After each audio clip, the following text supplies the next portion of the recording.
and I opened tens, and he called, and one other player called, I think, and I came down ace 10, like three, two clubs. I bet he called, the other player folded. Turn brought in 8 of clubs, putting the flush out there, and I checked. I checked just because I thought I'd only get one street of value out of him anyways, and if he did have an ace, I could probably get value out of him on the river, and if he did hit like a flush, then I could at least call and let the board pair up. There's probably no way I'd ever fold if he bet the turn and the river, even if the board didn't pair. Pretty much paying him off if he has a flush. And he checked behind, and then the river brought another 8, so we're looking at ace 10, 8, 8, X, low card, with the flush out there.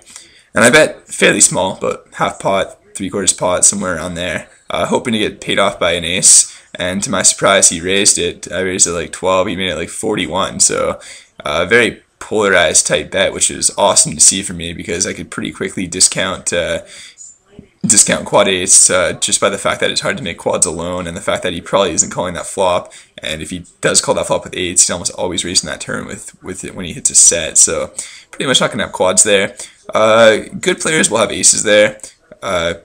I say good players, I mean tricky players, 2 flat aces pre-flop. I didn't think he was one of them just because he did 3-bet me the very hand previous to that. I figured if he picks up aces, he's probably just going to 3-bet me again and hope that I think that he's full of it. And it's also just a huge cooler if he has aces, just because of that dynamic, I think. So taking that away, I figured he could add a straight. I think it was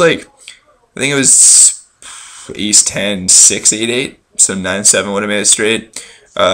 He could have a worse full house, 10, 8, ace 8, something like that. So it's a really good spot for value. And I made it about 100 on top of that. I raised like 140, and he thought for a while and called with the king high flush. So it was very fortunate that I sucked out in the previous hand with ace king, because then I was able to extract about 180 big blinds out of this guy 2 hands later. One point that I wanted to make is that, and what I thought right after the hand, is when I was thinking about how big to bet for value there. From my experience, fishy players, are so much more likely to call big bets that don't put them all in or aren't shoves. So I didn't want to shove there just because it looks scarier, I think, and he probably would have folded. So I don't know, that's just kind of a tip.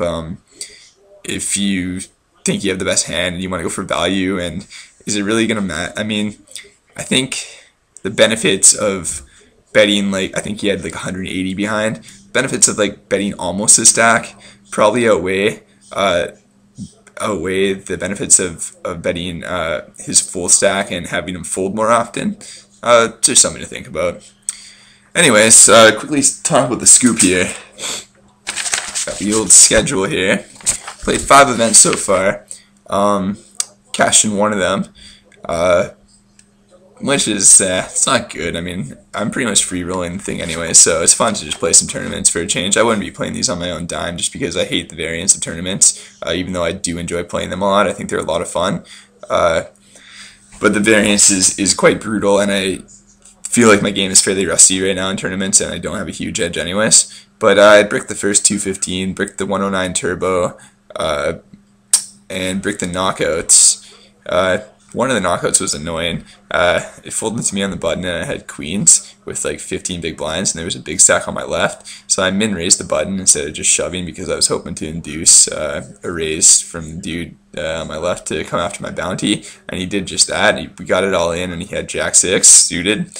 So great shape, but he hit a flush, I think. So that was annoying, but can't be upset about the play there. And the other ones were like in the turbo, I shoved 4s on the button, ran into 10s, pretty standard stuff when everybody was like 10 big blinds or less deep. Like, you gotta get lucky in turbos, obviously, but they are pretty fun. And the knockout today was kind of annoying because I doubled up on the very first hand, aces against kings, but then I just lost every other pot I played, it seemed. I went really card dead for a while, just hit a set against a straight and just a couple other small pots, dwindled down to 3,000 chips or so. Blinds were 125, 250, something like that. Ended up shoving on the button or the cutoff, I think the button, with ace 8 suited, and ran into ace king and lost that way. But I did make a pretty deep run in the 55 Reby. Like, all I'm really hoping out of this scoop is to make a deep run. I'd like to make a little bit deeper than I did in the Reby, but it was a good tournament. It was pretty fun.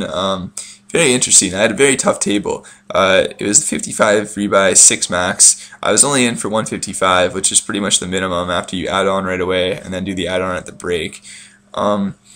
But it was a tough table. I searched a couple of the guys. One of the guys was playing 10-20, 5-10 cash games on the side, so I knew right away, 6 max cash games, so I knew right away he was probably a pretty good player. And then I had a Supernova to my right, who I just figured he knew what he was doing a little bit, and everybody else was playing pretty solid too. But I ran pretty well in all the big pots I played. I doubled up with aces against kings twice, which is super lucky, obviously. Then I won a big hand with jacks against kings for about a third of my stack, and to bust him.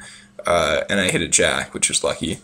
But every single small pot I played was just brutal. Like, every time I opened light, I got jammed on. Every time I made a light 4-bet, or I mean a 3-bet, they'd 4-bet me, and I'd pretty much just have to fold. So there's different ways you run well, and I never really had a chance to get a big enough stack to really start playing more comfortably until I busted on the last hand, which was really disappointing because it was, first of all, it was a dream spot with the table dynamics, and it was for a 75 big blind pot with 200 left, which would have obviously made things a lot easier to play. I could actually started to open up my play and make some moves, and just having a 75 big blind stack at that point probably would have guaranteed me top 100-ish. And obviously, who knows? But that's poker, right? That's tournaments. You can't just think about the what ifs. But anyways, on the last hand, the big stack, the cash game player, he had a big stack, about 100 big blinds. He opened the pot, Supernova called, and I had kings on the button, and right away I was thinking that, like, you know, you see, I was trying to think of what the Supernova player would call there with, and I figured he was on a pretty wide range, and so I raised pretty small to try to induce the shove. I mean, these guys were both being pretty aggressive, especially the cash game player. I wasn't really expecting him to fold any kind of value hand, even like ace jack off. I think he'd be shoving there. Maybe not, but I don't know. It seemed to be the way he was kind of playing. But he folded, and then the Supernova back raised me all in. And if you're going to fold kings, I mean, when you get back raised, that's usually one of the spots where you can consider folding kings, just because it's such a polarized range usually. But he was playing a little bit weird. He had doubled me up in a hand before where he had flopped top 2 and checked, and then I bet my flush draw, and the flush came on the turn, and he checked, and I bet, and he put me in. And obviously I called with the nuts, and it held. And so he had checked top 2 in a spot where I thought it just seemed like a pretty bad play. So I was thinking this guy wasn't as good as I was originally thinking, and even if he was good, there's probably a lot of value hands that he does back raise there against me, just mainly because he has me way covered. He had a pretty big stack, so he can afford a little bit of a gamble, and I still had like 33, 35 big blinds, so it's a spot where I could definitely 3-bet a little bit light if I wanted to. I could still 3-bet fold there. But anyways, I called, and he had aces, and flop came king 10 jack, I think, 2 hearts. He had the ace of hearts, so right away I was thinking, wow, another all-in pot, like, I'm gonna win this. And then turn was like a 4 of hearts, and then I'm like, well, pair the board, and then nope, ace on the river, and that was it. So I cashed for like 430, but yeah, it doesn't really mean too much. Yeah, that's about it. I mean, I'm playing 2 events tomorrow. I'm playing the 82 anti-up and the 215 turbo. So yeah, I mean, we'll see what happens, and hopefully things go well at the cash games. I'll definitely be playing cash while I play the tournaments, and give you guys an update in a few days. And yeah, I appreciate everybody reading the blog, and yeah, hit me up on Twitter or the blog if you guys want to chat or got any questions. And yeah, that's about it. Talk to you later.